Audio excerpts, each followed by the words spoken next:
తెలంగాణ రాజకీయాల్లో rebel stars హవా. తెలంగాణ రాజకీయాల్లో ఇప్పుడు బలమైన తిరుగుబాటుదారులే కీలక పాత్ర పోషిస్తున్నారు. వారు అలా పార్టీ నుంచి బయటకు పోరు, పార్టీకి విధేయంగా ఉండరు. పక్కలో బెల్లంల నాయకత్వానికి చికాకు పెడుతూనే ఉన్నారు. ఇది ఒక్క పార్టీకి ప్రధానంగా ఉన్న 3 పార్టీలకు ఉన్న సమస్య. బీఆర్ఎస్ పార్టీకి కవిత పెద్ద సమస్యగా మారారు. ఆమెపై చర్యలు తీసుకోరు, ఆమె బయటకు వెళ్లరు. తన పార్టీ బీఆర్ఎస్ అంటారు, కానీ బీఆర్ఎస్ విధానాలకు విరుద్ధంగా రాజకీయాలు చేస్తూ ఉంటారు.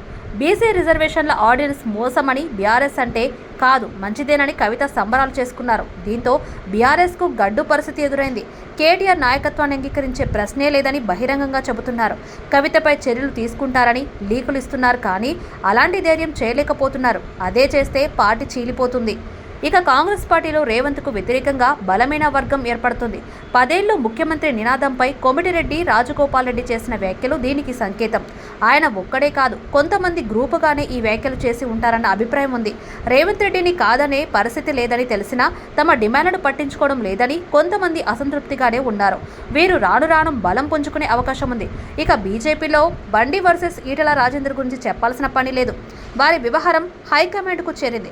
ప్రస్తుతానికి సర్ది చెప్పినా అది నివురుగప్పిన నిప్పులానే ఉంటుంది. ఇలా అన్ని పార్టీలోనూ రెబల్ స్టార్స్ తమదైన ముద్ర వేస్తున్నారు. వారి సమస్యలు ముదిరి పాకన పడతాయో సర్దుబాటు అవుతాయో వేచి చూడాల్సిందే.